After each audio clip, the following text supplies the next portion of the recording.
When Scorpion's family were killed by Sub-Zero, not even death could stop Scorpion's lust for revenge. So what happens when that unstoppable warrior enters the world of injustice? We asked the creator of Mortal Kombat, Ed Boon, and the creative co-lead of DC Comics, Jim Lee. This is what they had to say. Well, a lot of people don't realize that the Mortal Kombat, everything in terms of those things has been rooted in comic books. The big events in my childhood were all related to comic books. So as we made the first Mortal Kombat game, we actually made a comic book to introduce the story. We felt that in doing a DC game, to have a guest character who was kind of rooted in comics seemed like a kind of natural fit for the game. I love Scorpion because he really has powers that are very unique, and I think is a really good fit in the DCU in that we don't have characters like him in our universe. I mean, we have characters that are reborn or from the Nether Realm, but they don't have that essential part, and that's being a ninja. I think that's the cool combination of the two.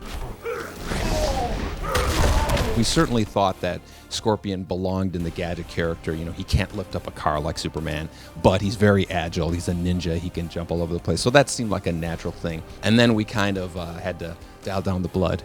So once we did that and kind of got all that stuff out of the way, it was surprising how natural of a fit he was. And then again, his costume, designed by Jim here, was just made him visually kind of fit into the big picture that much better.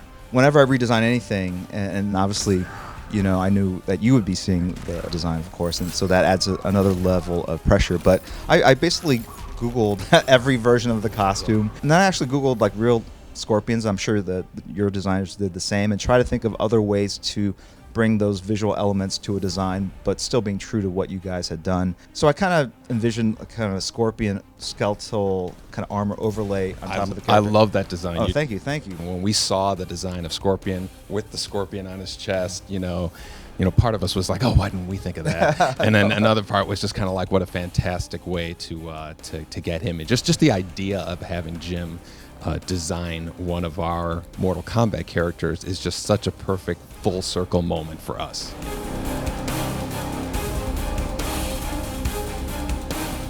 The thing is, Batman is you've said it yourself. He's the guy, if you give him 6 months to prepare, he can take down anyone.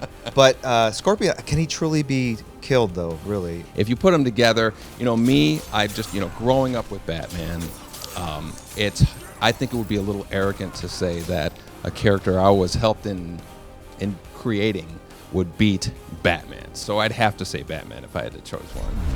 You cannot harm me. Apparently I can.